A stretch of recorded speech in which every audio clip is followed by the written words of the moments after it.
Olá, boa noite. O presidente Jair Bolsonaro participa agora em Boa Vista da comemoração dos 106 anos da Assembleia de Deus em Roraima. Acompanhe ao vivo com a gente. Cheguei até aqui.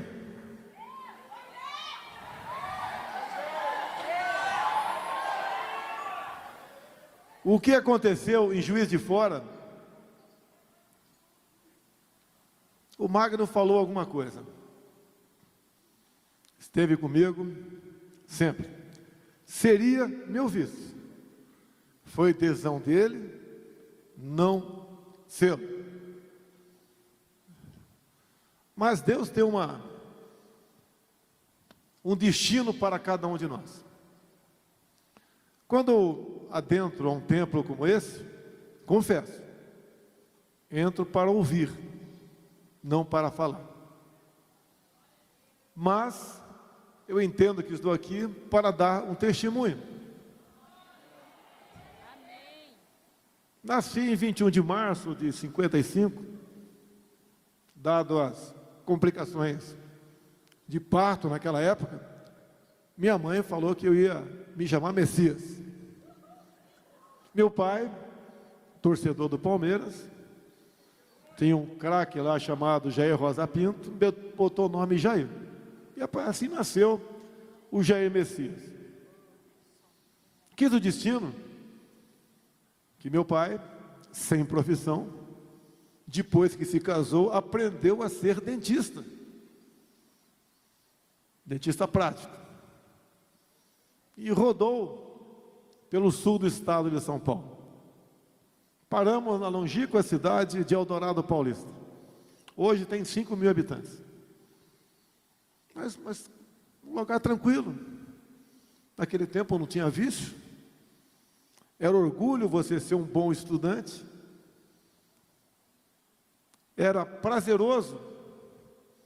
A gente se apresentava, Sóstenes, não com o carrão, mas com uma nota, por estar no quadro de honra da escola. Que diferença. O carrão é depois. Se bem que eu nunca tive carro. Estudei na biblioteca.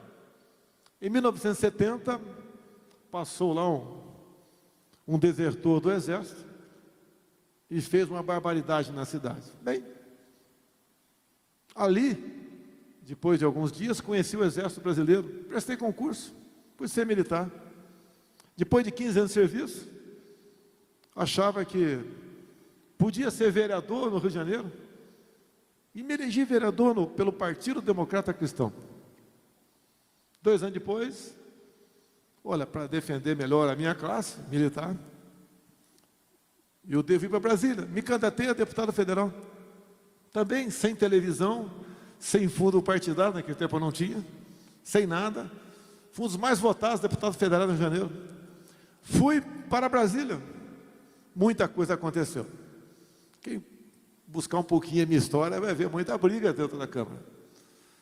Mas, depois que a esquerda para valer chegou ao poder, eu vi que o Brasil estava por um rumo onde o fim seria perder a nossa liberdade. No final de 2014, depois da reeleição daquela senhora, eu falei, só tem uma maneira de mudar o Brasil, sendo presidente da República.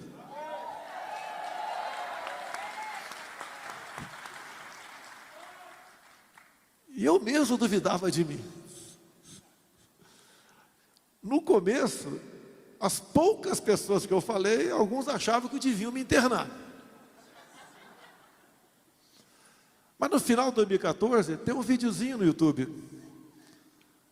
Novembro de 2014, após a reeleição daquela senhora, eu estava na Academia Militar das Agulhas Negras, onde me formei.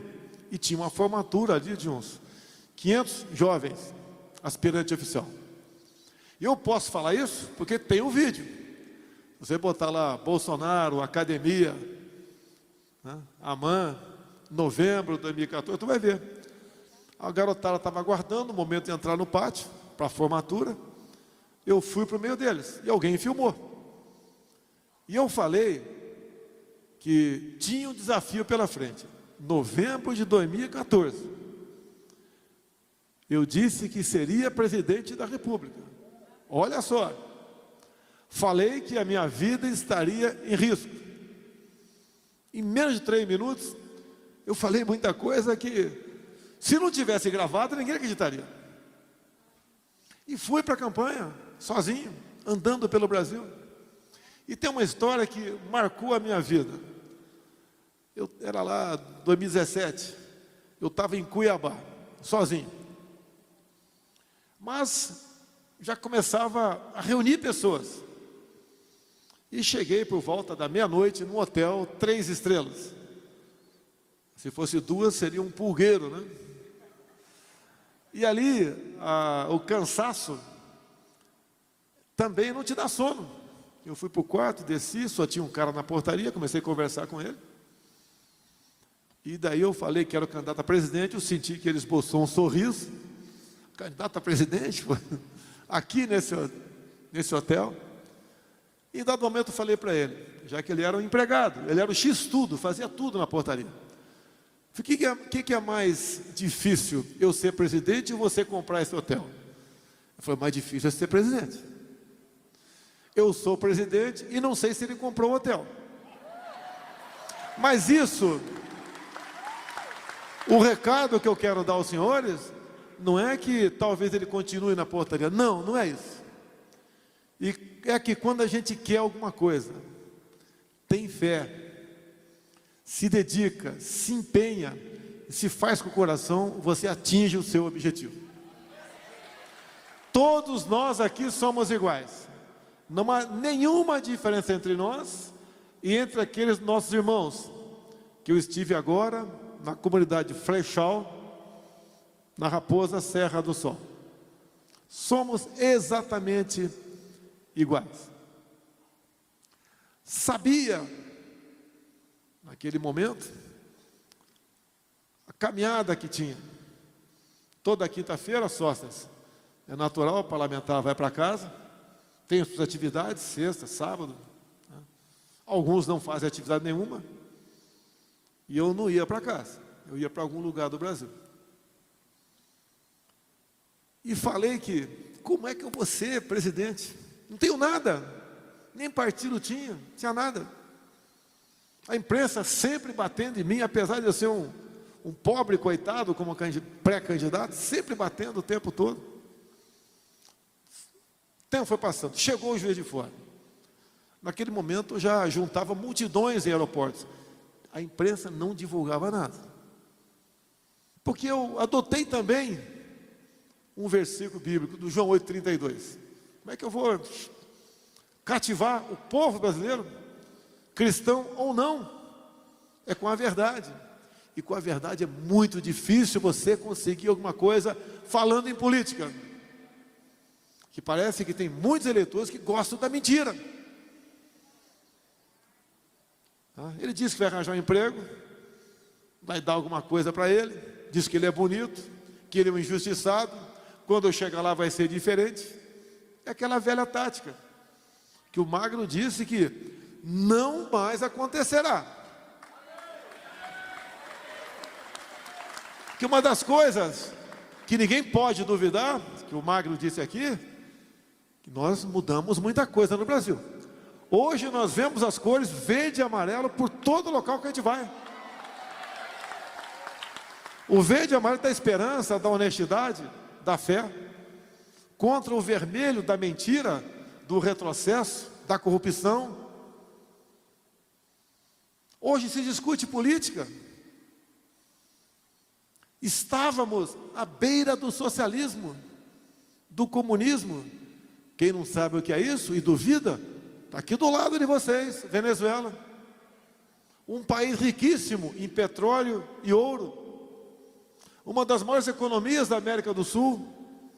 Olha onde eles estão agora. E por que estão dessa forma? Pelas escolhas. Foram no conto fácil do candidato que ia resolver os problemas de todo mundo.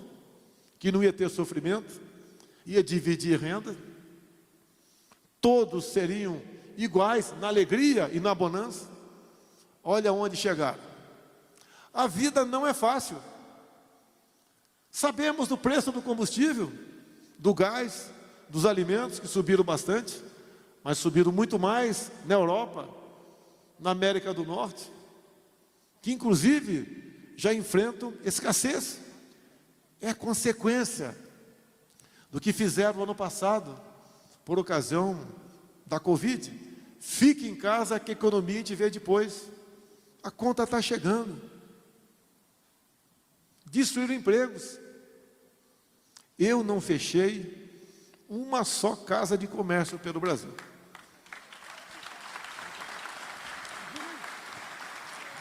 Deram poderes a governadores e prefeitos, simplesmente poderes absurdos. Tiraram, em muitos locais, o direito de ir e vir, o direito ao trabalho. Fecharam igrejas. Um dos últimos refúgios do cidadão desesperado é buscar o seu líder cristão para se reconfortar, para se reanimar, para não fazer uma besteira. Muitos governadores e prefeitos fecharam a igreja em nome da vida. Quem são eles? Que conhecimento de medicina eles têm? Não tinham conhecimento nenhum, não tinham comprovação científica nenhuma, e muitas pessoas apoiaram. Não vamos todos aqui falar que somos inocentes, muitos apoiaram. E temos uma história que está aí. Não podemos repetir muita coisa.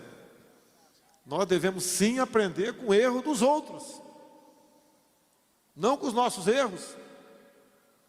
E tem algo na história que diz: aquele que abre a mão de parte da sua liberdade por segurança, acaba ficando sem liberdade e sem segurança. A vida do presidente é fácil? Não é. Não é de um prefeito do interior. Como é que é a vida do prefeito de Pacaraima? Como é que é a vida de milhares de prefeitos pelo Brasil?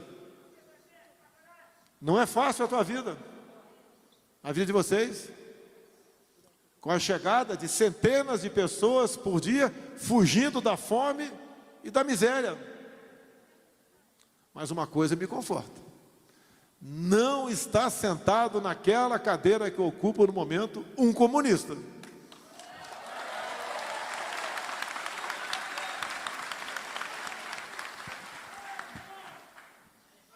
Nós temos um bem maior que a nossa própria vida, que todos nós um dia partiremos.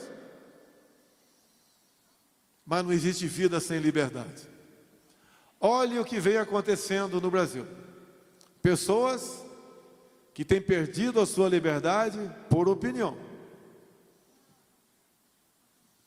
Hoje nós falamos, né? Não é comigo, é com todos nós. Vai chegar o momento, algo vai acontecer. Hoje, por volta das 18 horas, começa um julgamento em Brasília da cassação da chapa Bolsonaro-Mourão. Vocês sabem qual é a acusação? As minhas contas foram aprovadas pelo Tribunal Superior Eleitoral. Não tem nenhuma acusação de corrupção, enriquecimento ilícito, nada. A acusação é fake news. Eu menti durante a campanha. Se eu tivesse mentido contra aquele candidato do PT, eu teria que falar que o candidato do PT defende a família. Eu estaria mentindo. O candidato do PT é contra o aborto. Eu estaria mentindo. O candidato do PT é contra a liberação das drogas. Estaria mentindo. Que ponto chegou o ser humano? Quando chega no local, o rei parece que vai morar na barriga dele e ele não deve satisfação a ninguém. Quanto a isso, eu tenho dito, só Deus me tira daquela cadeira.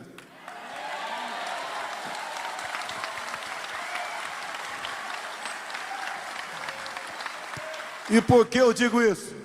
Porque Ele é o dono da minha vida. E mais, estou aqui para cumprir uma missão. Nada tinha para me eleger.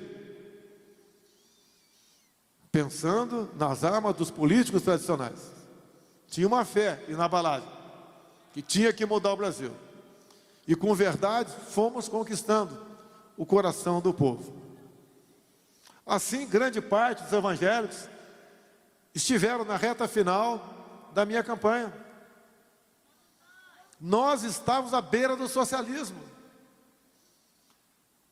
Agora há pouco, eu não sei se foi de público, ou se foi o pastor Isamar que me disse, e é verdade, que o ministro do Supremo, há poucas semanas, diz que não poderia ter missão religiosa em aldeias indígenas.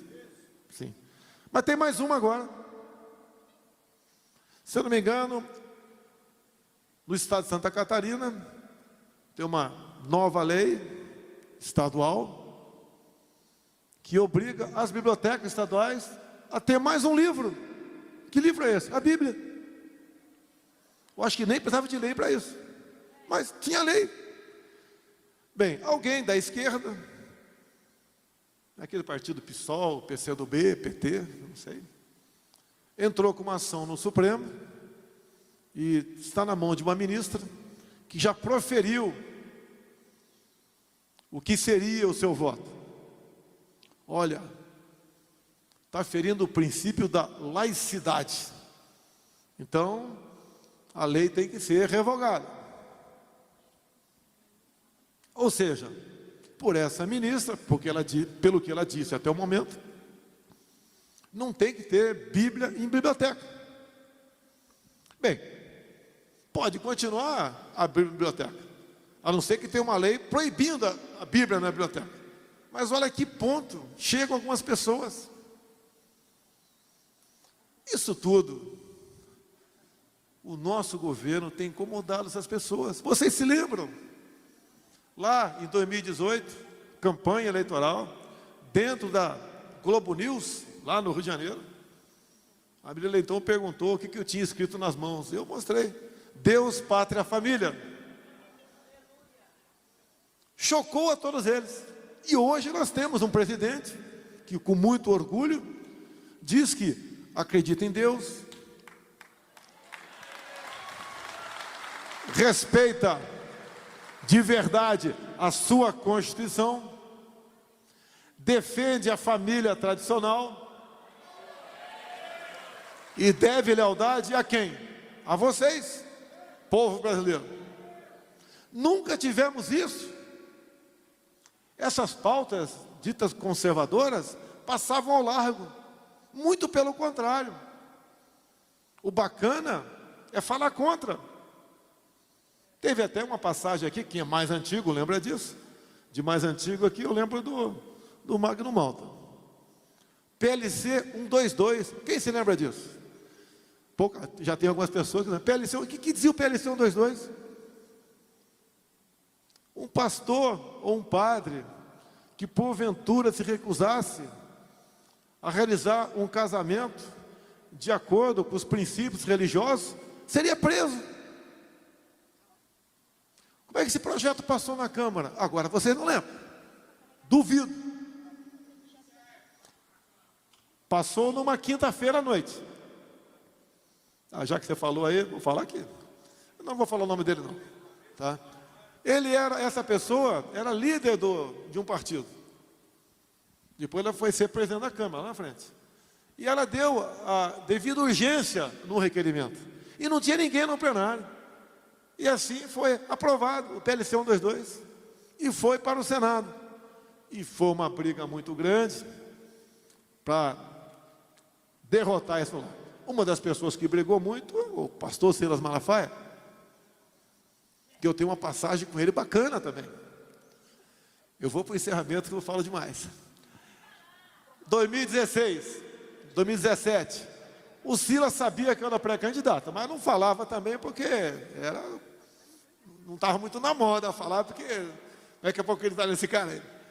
E estava num evento, tinha lá um palco em frente na esplanada dos ministérios, e eu fui para lá. deputado federal, eu fui para lá.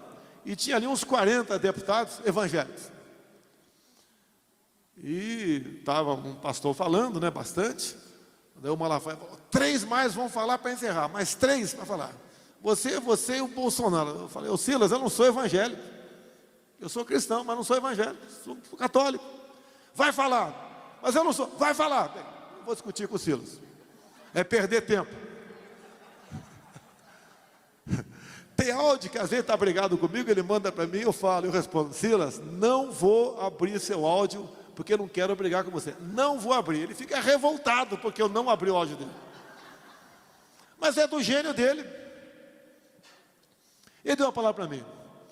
Eu já comecei, o que eu vou falar? Bem, eu não sei o que vinha na minha cabeça, falei 2, 3 minutos e terminei com uma coisa que é um jargão militar, né? Brasil acima de tudo. Mas naquele momento eu falei, mas não posso terminar assim, aqui não é quartel. Aí veio na minha cabeça, Deus acima de todos.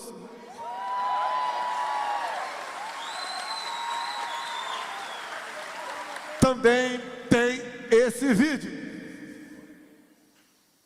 Nada que a gente fala aqui aconteceu e ninguém gravou.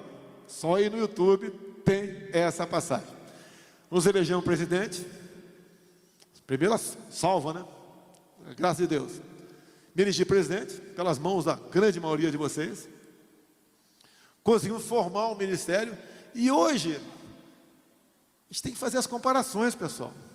Veja o perfil dos meus ministros e veja o perfil de ministros, de presidentes que me antecederam. Vocês têm hoje 2 ministros pastores. E ministérios chaves, como a da educação, com o Milton, e da mulher, direitos humanos e família, que é a Damares. Estamos, se Deus quiser, na iminência de ter um pastor ministro do Supremo Tribunal Federal. Uma pessoa que tem um currículo invejável, que tenho conversado com ele de há muito, que sabe das dificuldades, não para passar na sabatina, que ele passa com nota quase 10, mas a dificuldade na votação secreta, ter seu nome aprovado. É uma pessoa que eu digo, né, tem tomado tubaína comigo há 2 anos. Pedi para ele, quero que toda semana você comece a primeira sessão com uma oração dentro do Supremo Tribunal Federal. Que você almoce uma vez por mês comigo. Que você leve realmente a mensagem que todos nós queremos. Ele não quer, nem eu quero perseguir ninguém dentro do Supremo Tribunal Federal. Não queremos perseguir ninguém. Queremos é levar a paz lá para dentro, o equilíbrio, que essas pautas sobre conservadorismo o tempo todo estão dentro daquela casa. Nesse caso que eu falei agora, sobre a biblioteca, ter ou não a Bíblia, ele pode pedir vista, vai ficar sentado em cima do processo a vida toda e continua valendo a lei estadual. E quem, porventura, se eleger presidente o ano que vem, no início de 23, indica mais 2 para o Supremo Tribunal Federal. A renovação é salutar. E se renova no Poder Executivo, no Legislativo, tem vários parlamentares aqui, tem um governador, tem alguns deputados federais, estaduais. É salutar. O Supremo também se renova. Temos gente boa e gente que não é boa em tudo quanto é lugar. Mas imaginem se aquela outra pessoa, né, porventura, se eleger, indicando mais 2 para o Supremo. Qual o nosso destino? Qual o perfil das pessoas que ele vai indicar? Meus senhores, minhas senhoras, estou no local onde se prega a palavra. Nós somos os responsáveis pelo nosso futuro. Sempre todos nós ouvimos aqui de nossos pais. Cada um colhe o que planta. O que nós plantamos na política, nós colhemos. Se não está bom, vamos mudar. Além das cores verde e amarela e do patriotismo, que nós ajudamos a resgatar isso no Brasil, também se discute política hoje. Alguns falam, o evangélico, o católico, o espírita, o religioso, não deve se meter em política. Vocês viram que políticos fecharam igrejas. Esses não tem mais vez entre nós.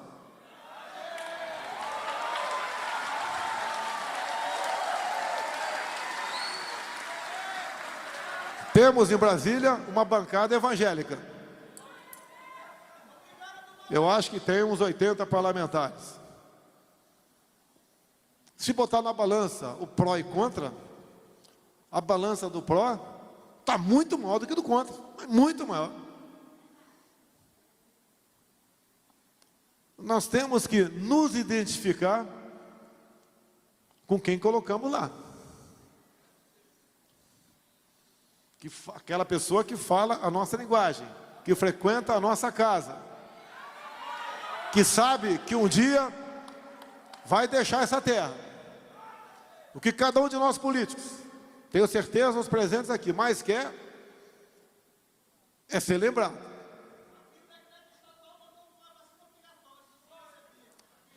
Sobre vacina,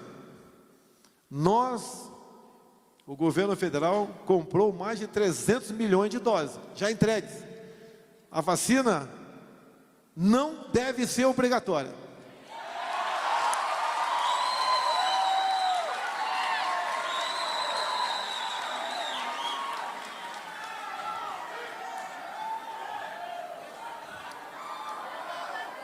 O passaporte vacinal não deve ser aceito. Cada um é dono da sua vontade e tem que ser a sua liberdade garantida. Liberdade para tomar vacina ou não tomar vacina. Ninguém acuse o governo federal de ser contra a vacina. Nós compramos vacina e hoje se vacina mais, até proporcionalmente falando, que os Estados Unidos. Agora, quem porventura não quer tomar, que não tome. Não vou discutir isso aqui, porque tudo que fala dá polêmica. Até eu, lendo uma matéria da revista Exame, na semana passada, que falava sobre vacina e HIV, li uma matéria da revista Exame, 2 dias depois a revista Exame falou que eu estava mentindo. Mudou, tirou do site a matéria anterior, só que nós já tínhamos copiado. A vida é uma só. E quem já se contaminou, isso dizem os médicos, tem mais anticorpos do que quem tomou vacina. Então a vacina é opcional e ponto final. A vacina tem que ser opcional. Agora, eu acho que todo governador, prefeito e presidente tem que pensar da mesma maneira. Afinal de contas, nós sempre falamos em democracia. Mas, meus senhores, minhas senhoras,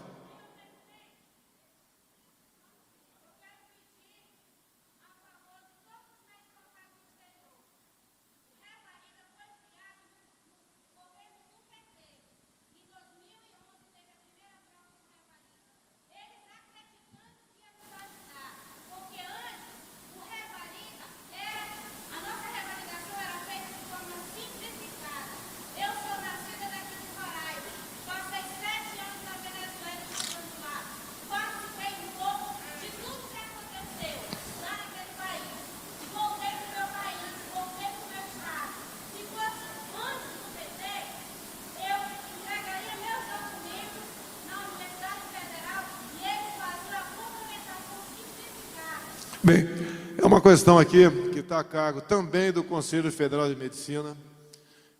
Tenho conhecimento do assunto. A prova de revalida, o meu governo está praticando. Estava parado em governos anteriores. A média dos que passam é em torno de 5%. E isso é uma decisão, vem de uma lei. Teve parado Revalida por muitos anos, nós reavaliamos isso daí. Então, a prova do Revalida é definida em lei e vai ser aplicada pelo meu governo. E quem é responsável pela Revalida nessa área é o pastor Milton, que é o ministro da Educação. Meus senhores, minhas senhoras, eu agradeço a Deus por esse momento, por essa oportunidade, e o que eu mais peço a Deus é lá na frente, quando entregar, passar faixa presencial para alguém, ter um país bem melhor daquele que recebia. Lá na frente, bem melhor do que aquele que recebia em janeiro de 2019. Prezados Amar, muito obrigado pela oportunidade, a você e obrigado a Deus mais uma vez pela minha vida. Muito obrigado. Agora convidamos o presidente Jair Bolsonaro a cortar o bolo de aniversário de 106 anos da Assembleia de Deus no estado de Roraima. Eu passo para o senhor a responsabilidade. Essa foi a participação do presidente Jair Bolsonaro na comemoração dos 106 anos da Assembleia de Deus em Roraima. A gente encerra aqui essa transmissão e você continua aí acompanhando a programação da TV Brasil. Uma ótima noite, até a próxima.